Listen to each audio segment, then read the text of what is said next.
Hello everyone, क्या हाल चाल है सभी के। मेरा नाम है अभिनीत सिंह एंड स्वागत करता हूं सभी का अड्डा 24/7 में गाइस। तो यहाँ पे आज एक बहुत ही इंपॉर्टेंट मुद्दे के ऊपर बात करेंगे। यहाँ पे एंटी आरओ के मुद्दे के ऊपर बात करेंगे, ठीक है। तो सारे जो पहलुओं को हम एक एक करके डिस्कस करेंगे। यहाँ पे जानेंगे everything about the anti RO. तो यहाँ पे देखिए, जो एंटी आरओ हमारा सरकार की तीसरी आंख भी इसको कहा जाता है ना। तो आप लोगों ने अभी तक रॉ और सीबीआई ना, इन सब के बारे में सुना होगा। तो यहाँ पे जैसे कि रॉ और ये हो गए, तो यहाँ पे ना एनटीआरओ को भी एक तीसरी आंख कहा जाता है। कैसे, इसके बारे में भी जानेंगे। तो पहले यहाँ पे बात कर लेते हैं सबसे पहले एनटीआरओ की सैलरी के बारे में ना। तो यहाँ पे देखिए, दो आपकी जो प्रोफाइल है वो रखे गए हैं आपके, दैट इज एविएशन टेक्नोलॉजी और यहाँ पे टेक्निकल असिस्टेंट, है ना। तो यहाँ पे देखिए, जो टेक्निकल असिस्टेंट की अगर बात करें तो यहाँ पे पे लेवल कैसा आपका 7th पे लेवल है, यानी कि 44,900 से 1,42,400 के बीच में जो आपका पे है यहाँ पे, यानी कि जो आपकी तनख्वाह यहाँ से स्टार्ट हो जाएगी। और उसके बाद देखिए, है ना, इसके बाद देखिए यहाँ पे ना allowances and other benefits, DNS allowances, house rent, यहाँ पे transport allowances, special security, children, है ना, leave, travel, medical, dot dot dot dot. भाई बहुत ही शानदार जॉब है ना। और यहाँ पे जो आपकी सैलरी है ना, वो बहुत ही मोटी सैलरी, इतने सारे अलाउंसेस और इतने सारे फैसिलिटीज़ आपको प्रोवाइड किए जाते हैं कि सैलरी मतलब पूरा का पूरा बचता है। और यहाँ पे जो जॉब प्रोफाइल है ना, जब जॉब प्रोफाइल के बारे में आप जानेंगे तो मतलब एक अलग ही आपको स्वैग आ जाए कि वाह क्या जॉब है ना। और वहीं अगर एविएटर के बारे में बात करें तो यहाँ पे देखिएगा 56,000 से सीधा आपकी जो है तनख्वाह जो स्टार्ट हो जाए, सॉरी यहाँ पे होगी। और यहाँ पे जो पे लेवल देख रहे हो भाई, 10th पे लेवल है यहाँ पे, ठीक है। और यहाँ पे 7th पे लेवल है। उसके अलावा दोनों की जो सुविधाएं आपकी है सेम ही है। तो भाई ये तो हो गया सैलरी, है ना, मतलब पैसा ही पैसा है ना। अब देखिए यहाँ पे आगे बढ़ते हैं और आगे देखते हैं बेस्ट बुक्स के बारे में ना, कि यहाँ पे जो हमारा एनटीआरओ है तो इसके टेक्निकल असिस्टेंट के लिए यहाँ पे जो बेस्ट बुक है कौन सी है ना। एविएटर के लिए बात नहीं कर रहे हैं, टेक्निकल असिस्टेंट के लिए बात करेंगे। तो देखिए यहाँ पे एनालॉग और डिजिटल है ना। तो एनालॉग और डिजिटल की अगर मैं यहाँ पे बात करूँ, ठीक है, तो एनालॉग के लिए मैं यहाँ पे आपको इस यहाँ पे रेफर करूँगा बॉयल स्टेट, है ना। जो आपका बॉयल स्टेट बुक है आपका, काफ़ी अच्छा बुक है आपका, है ना। बॉयल स्टेट बुक जो है आपका बहुत अच्छा है, आप यहाँ पे इसके लिए इसको प्रेफर कर सकते हैं। और यहाँ पे डिजिटल इलेक्ट्रॉनिक्स के लिए मैं आपको कोई बुक प्रेफर नहीं करूँगा। आपके जो भी नोट्स है ना, नोट्स ही आपको कहूँगा कि आप इसके लिए नोट्स यूज़ कीजिएगा। और प्लस साथ में आप जो MCQ है वो आपने जो है वो लगाना है। और यहाँ पे कोई भी जो टेस्ट सीरीज़ है वो लगाना है आपका। प्लस उसके बाद में जो एनटीआरओ के प्रीवियस ईयर क्वेश्चन है ना, गूगल पे भी पड़े होंगे या फिर अड्डा की साइट पे जाके भी वहाँ पे देख सकते हो, वहाँ पे प्रीवियस ईयर क्वेश्चंस मिल जाएंगे, वो आपको लगाना है, ठीक है। इतना सफिशिएंट है। हालांकि यहाँ पे जो आपका एनालॉग है इसके लिए भी बात करेंगे अभी कि कहाँ से प्रैक्टिस करना है क्या नहीं करना है, तो लेकिन डिजिटल के लिए इतना काफ़ी है, ठीक है। बात करें नेटवर्क इंजीनियरिंग के लिए यहाँ पे, तो नेटवर्क इंजीनियर के लिए यहाँ पे देखिए, आप जो है किसके लिए इसको फॉलो करते हैं, जो विलियम हेथ का बुक आता है ना, विलियम हेथ का यहाँ पे जो बुक है आप इसको फॉलो कर सकते हैं ना, काफ़ी अच्छा बुक है। या फिर यहाँ पे जो सैडिको बुक है आपका, है ना, इसको भी आप ले सकते हैं, काफ़ी अच्छा बुक है। दोनों में से कोई भी बुक ले सकते हैं, बहुत अच्छी शानदार जानदार बुक है। कंट्रोल सिस्टम के लिए यहाँ पे सिर्फ मैं बताना चाहूँगा कि जो हसन सईद बुक है ना, हसन सईद बुक, स्पेलिंग शायद गलत हो तो देख लेना, हसन सईद है ना। तो हसन सईद बुक आपका बहुत अच्छा बुक है, इसको फॉलो कर लीजिएगा आपको। बाकी नागरातन जो गोपाल बुक है मैं उसको नहीं यहाँ पे बोलूँगा कि आप रेफर कीजिएगा, काफ़ी कॉम्प्लिकेटेड बुक है कंट्रोल सिस्टम के लिए। तो हसन सईद एक आपका बेस्ट बुक है। यहाँ पे जो frequency domain, time domain, error, है ना, हर्विच क्राइटेरिया और जो आपका सिग्नल फ्लो ग्राफ वगैरह सारी चीज़ें बहुत ही एक सिस्टमेटिक वे में दे रखी है। तो यहाँ पे बहुत अच्छा आपको हेल्प मिलेगा। आगे बात करें कम्युनिकेशन इंजीनियरिंग के लिए, तो ओनली एंड ओनली यहाँ पे जो आपका राठी बुक है, that is a VP Rathi, that is a very nice book. आप इसको प्रेफर करेंगे दोनों के लिए, एनालॉग और डिजिटल के लिए। और यहाँ पे अगर बात करें मेजरमेंट के लिए, तो मेजरमेंट के लिए आपको सिर्फ और सिर्फ बोलूँगा कि जो AK साहनी बुक है ना, AK साहनी बुक है ना, तो जो AK साहनी बुक है आप इसको फॉलो कीजिएगा, बहुत अच्छी बुक है। लेकिन इसका जो मोटा वाला वर्जन नहीं लेना है ना, जो स्मॉल वर्जन आता है ना, स्मॉल वर्जन, आपको जो स्मॉल वर्जन है वो बाय करना है आपको। एक मोटा वाला भी आता है ना, वो इंस्ट्रूमेंटेशन के लिए होता है, वो नहीं लेना है। तो छोटा वाला जो वर्जन आता है AK साहनी का, मोर देन सफिशिएंट है आपके लिए। और जो सारे के सारे क्वेश्चन है वहाँ से आपको डायरेक्टली फंसते हुए देखने को मिलेंगे। आगे चलते हैं और बात करते हैं यहाँ पे सिलेक्शन स्ट्रेटजी के ऊपर। तो किस तरीके से हम यहाँ पे जो सिलेक्शन स्ट्रेटजी ले रहे हैं ना, तो सबसे पहले देखिए यहाँ पे एग्जाम पैटर्न कितना है। एग्जाम पैटर्न आपका 80 क्वेश्चंस जो हमारे कहाँ से आएंगे, टेक्निकल से आएंगे, ठीक है। और यहाँ पे टेक्निकल, और उसके बाद देखिए आपके जो 20 क्वेश्चन है वो कहाँ से आएंगे, हमारे नॉन टेक। और नॉन टेक में कितना रखा गया हमारा, नॉन टेक में सिर्फ आपका रीजनिंग और जो एप्टी है ना, रीजनिंग और जो एप्टी है इसी को रखा गया है, बाकी किसी को नहीं रखा गया ना। तो यहाँ पे बहुत ज़्यादा बड़ा रेशियो नहीं है यहाँ पे। अब देखो यहाँ पे सिलेक्शन स्ट्रेटजी क्या होनी चाहिए। सबसे पहले यहाँ पे जो CPR टेक्निक है आपको ये अपनाना होगा। CPR है ना, CPR क्या होता है आपका, C से कॉन्सेप्ट, P से प्रैक्टिस और R से रिवीजन। तो CPR जो टेक्निक है, CPR टेक्निक के थ्रू आपको चलना होगा, concept practice revision, concept practice revision. अब जो कॉन्सेप्ट है आप यहाँ से बुक से भी बना सकते हैं, ठीक है, बुक पढ़ के बना सकते हैं, या फिर कहीं से आप जो पेड क्लासेस है किसी भी कोचिंग से ना वहाँ से बना सकते हैं, ये आपके ऊपर डिपेंड करता है। बात करें प्रैक्टिस की यहाँ पे, तो देखिए प्रैक्टिस कहाँ से करना है आपको। तो प्रैक्टिस के लिए सबसे मैं यहाँ पे कहूँगा कि आप इसके जो MCQ हैं वो सॉल्व करेंगे, मल्टीपल चॉइस क्वेश्चन। अब देखिए MCQ आप कहाँ से सॉल्व कर सकते हैं, आप या तो कोई भी जो टेस्ट सीरीज लगा रहे हैं वहाँ से सॉल्व कीजिएगा, या फिर जो आप यूथ कंपटीशन की बुक ले सकते हैं ना, काफ़ी अच्छी है।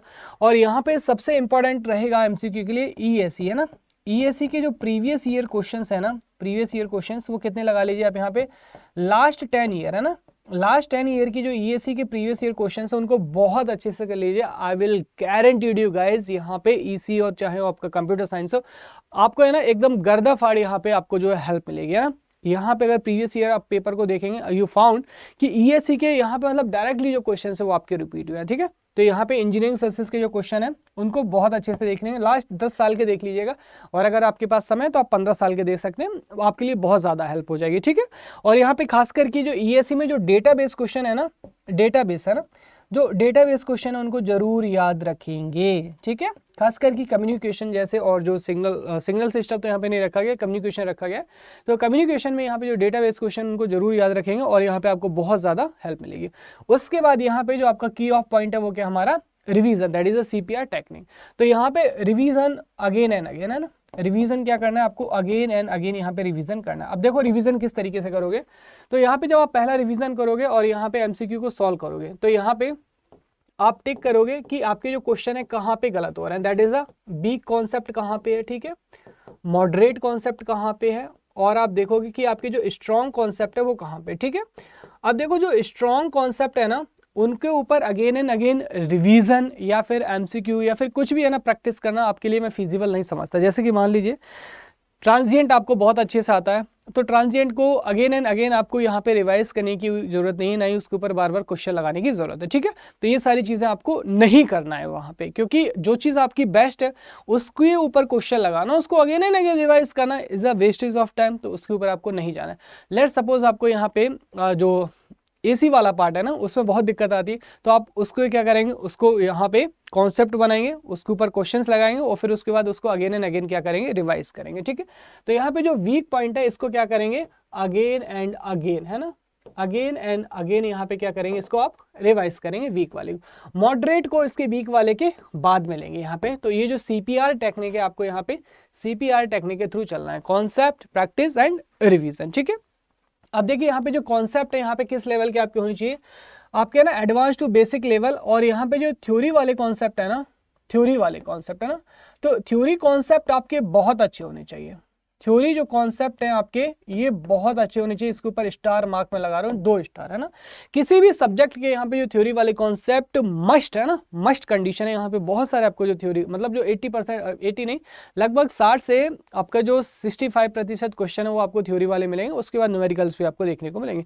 तो थ्योरी यहाँ से आपकी बहुत अच्छी होनी चाहिए, ठीक है। नॉन टेक है ना, नॉन टेक देखो यहाँ पे ओनली 20 नंबर का और ये गेम चेंजर साबित होता है ना। तो यहाँ पे जो गेम चेंजिंग होगा हमारा, गेम चेंजिंग कहाँ से होता है आपका, यहीं से होता है आपका। तो ये गेम चेंजिंग रोल साबित होगा आपका, ठीक है। यहाँ पे आपके 100 क्वेश्चन है, 2.5 घंटे रहेंगे तो समय सफिशिएंट है आपका, है ना। यहाँ भी न्यूमेरिकल मिलेंगे लेकिन ये आपको गेम चेंजिंग साबित होना। तो रीजनिंग और एप्टी की जो भी क्लासेस है आप जहाँ से भी करें, जो भी आपके टेक्निक है, बीइंग इंजीनियर हो तो सबसे ज़्यादा, लेकिन कितनी जल्दी कर लेते हैं ना, ये चीज़ यहाँ पे क्या रहेगी आपके लिए महत्वपूर्ण रहेगी। तो यहाँ पे इस टेक्निक के थ्रू जाएंगे तो आपको डेफिनेटली आपको बहुत ज़्यादा यहाँ पे हेल्प मिलेगा आपको, ओके। बात करें यहाँ पे इसकी जॉब प्रोफाइल और लाइफ स्टाइल की, तो देखिए यहाँ पे job profile and life style है ना। तो यहाँ पे क्या बताया था मैंने, यहाँ पे जो भारत सरकार की क्या है आपकी, दिस इज द थर्ड आई है ना, भारत सरकार की ये तीसरी आई है, थर्ड आई। तो जब कारगिल वॉर हुआ था ना, तो उस समय पे जो आपका रॉ था और जो भी खुफिया एजेंसीज थी है ना, तो यहाँ पे जब मतलब हमला तो हो गया था, आपने देखा कि जो पाकिस्तान के लोग थे वो आ चुके थे और उन्होंने बंकर्स बना लिए थे, है ना, घुसपैठ कर ली थी। तो उस समय यहाँ पे कमेटी बनाएगी सुब्रमण्यम की अध्यक्षता में, जहाँ पे उस समय हमारे जो एडवाइजरी थे APJ अब्दुल कलाम जी थे। तो उन्होंने यहाँ पे NTFO, पहले इसका NTRO नाम नहीं हुआ करता था, NTFO नाम हुआ करता था। ये इसका जो मसौदा था वो तैयार किया गया और यहाँ पे इसको रखा गया। उसके बाद 2004 में इसका नाम चेंज किया गया और 2004 में इसका नाम चेंज करके क्या रखा गया, NTRO ना, नेशनल टेक्निकल रिसर्च ऑर्गेनाइजेशन। ठीक है, तो यहाँ पे रॉ के बराबर ही आप मान सकते हो भारत सरकार की तीसरी आंखें जो कि खुफिया एजेंसी है। क्या है आपकी ये, एक खुफिया एजेंसी। ठीक है, खुफिया एजेंसी है यहाँ पे और ये खुफिया इंफॉर्मेशन को जुटाने का काम करती है। तो यहाँ पे देखिए आप लोग का जो वर्क प्रोफाइल है क्या रहेगा यहाँ पे, तो खुफिया जो इंफॉर्मेशन है इसको यहाँ पे जुटाना, इंफॉर्मेशन। अब यहाँ पे जो इंफॉर्मेशन आप लोग कहाँ से जुटाते हो, जो आपके सैटेलाइट होते हैं ना, तो सैटेलाइट से यहाँ पे इंफॉर्मेशन जो है आप लोग यहाँ पे जुटाते हो, सैटेलाइट से है ना। और जो डिफरेंट आपकी जो बिल्डिंग्स है, आपकी इंपॉर्टेंट जो बिल्डिंग्स हैं उनके ऊपर यहाँ पे नज़र रखते हो। उसके बाद जो मोबाइल फ़ोन्स है ना, तो फ़ोन्स पे यहाँ पे जो है नज़र रखा जाता है कि यहाँ पे कोई जो है इंफॉर्मेशन लीक तो नहीं कर रहा है ना, या फिर किसी भी तरीके का जो साइबर अटैक है वो तो नहीं हो रहा है, या फिर कहीं से भी जो आपकी जॉब है वो नहीं चुराई जा रही। तो बेसिकली यहाँ पे जो टेक्नोलॉजी है, जितने भी नए नए टेक्नोलॉजीज यहाँ पे आते हैं, टेक्नोलॉजी का यहाँ पे यूज़ किया जाता है। अब आप समझ गए होंगे कि जॉब प्रोफाइल आपकी और लाइफ स्टाइल क्या होने वाली है। मतलब सीधे सीधे आप यहाँ पे खुफिया एजेंसी में काम करते हैं ना, तो बहुत ही अच्छी लाइफ स्टाइल होती है, बहुत ही अच्छी एक जॉब, मतलब एक यूनिक जॉब होता है ना, एक अलग ही होता है, एक अलग रुतबा होता है। सीधा जो गृह मंत्रालय है उसके साथ आपकी जो मीटिंग्स हैं वो होती हैं, और वहाँ पे जो सीधा सीधा मतलब जो PO में लेवल के नीचे इंसान है ना, मतलब हायर अथॉरिटी, वहाँ पे सीधा सीधा जो है बात होती है ना, जो आपके टेक्नोलॉजी मिनिस्टर है उनसे बात होती है। तो बहुत ही यूनिक यहाँ पे वर्क प्रोफाइल और जो है लाइफ स्टाइल है आपका। ठीक है, अब देखिए यहाँ पे गाइस, क्योंकि पेपर का लेवल काफ़ी अच्छा रहेगा, तो अगर यहाँ से आप खुद से तैयारी कर रहे हैं, वेल एंड गुड, करते रहिएगा। और अगर यहाँ पे आपको ज़रूरत है यहाँ पे बेसिक लेवल से एडवांस लेवल की कॉन्सेप्ट की, यहाँ पे under the guidance of faculty, तो यहाँ पे देखिए अड्डा 24/7 सर्च करना है। आज से ही NTRO का बैच जो है स्टार्ट हुआ है, तो यहाँ पे ऑल कोर्सेज में जाएंगे और ऑल कोर्सेज में जाके यहाँ पे सर्च करेंगे ऑल कोर्सेज में ना, तो यहाँ पे गेट एंड इंजीनियरिंग पे जाना है। उसके बाद में अपनी ब्रांच सेलेक्ट करना है, इलेक्ट्रॉनिक्स और CSIT एलिजिबल है, तो यहाँ पे इलेक्ट्रॉनिक्स से CSIT करेंगे। उसके बाद देखिए यहाँ पे NTRO दिख जाएगा, NTRO पे क्लिक करेंगे ना। अब देखिए यहाँ पे आपको बैच कौन सा परचेस करना है, यहाँ पे ये वाला, तो यहाँ पे आपको 10,500 की प्राइस है ना, ये आपको नहीं देनी है। आप आइकन पे क्लिक करेंगे, यहाँ पे इस तरीके का इंटरफेस आ जाएगा ना, तो यहाँ पे देखिए इस तरीके का इंटरफेस जैसे ही आएगा आपको यहाँ पे व्यू ऑफर्स आ जाएगा ना, ये व्यू ऑफर्स आएगा। अब यहाँ पे कोड कौन सा लगा है, हो सकता है इस नंबर से आपको फोन ऑन भी आ जाए। तो यहाँ पे मैं आपको पहले ही बताता हूँ स्ट्रिक्टली स्पीकिंग कि आपको अगर फैकल्टी गाइडेंस है ना, तो अंडर द फैकल्टी गाइडलाइन अगर आपको प्रिपरेशन करनी है तो यहाँ पे कोड यूज करना है Y433। जैसे आप इस कोड को लगाएंगे, यहाँ पे देखिए आपका जो डिस्काउंट है कितना रहेगा आपका, मात्र 2400 रुपए में यहाँ पे देखिए जो बैच है वो आपको देखने के लिए मिल जाता है। तो आप देख सकते हैं यहाँ से कि कितना अफोर्डेबल प्राइस है। तो बिल्कुल भी यहाँ पे आपको बहुत ज़्यादा प्राइस पे नहीं करना है। बस यहाँ पे एक चीज़ ध्यान रखना, आपको जो कोड है कौन सा यूज़ करना है, Y433। आप मैक्सिमम डिस्काउंट यहाँ पे पाएंगे सीधा सीधा, ठीक है। और यहाँ पे ये चीज़ याद रखिएगा, ऑब्वियसली फैकल्टी से पढ़ना है ना, तो यहाँ पे फैकल्टी गाइडलाइन की जरूरत होगी, तो Y433 यूज़ कीजिएगा। और आप लोग मेरे स्टूडेंट हैं तो आप इसी कोड को यूज़ कीजिएगा, ठीक है। और अगर यहाँ पे कोई भी इन्फॉर्मेशन आपको चाहिए हो तो यहाँ पे कमेंट बॉक्स में आप पिन कीजिएगा, मैं डायरेक्टली आपसे कनेक्ट होऊंगा और वहाँ पे उसका आंसर जो है आपको जरूर दूंगा। इन्फॉर्मेशन अच्छी लगे तो प्लीज़ अपने कलीग्स के साथ में लाइक एंड शेयर कीजिएगा। आप सभी लोगों का तहे दिल से बहुत बहुत शुक्रिया वीडियो को देखने के लिए, लाइक और शेयर करने के लिए। Thank you everyone.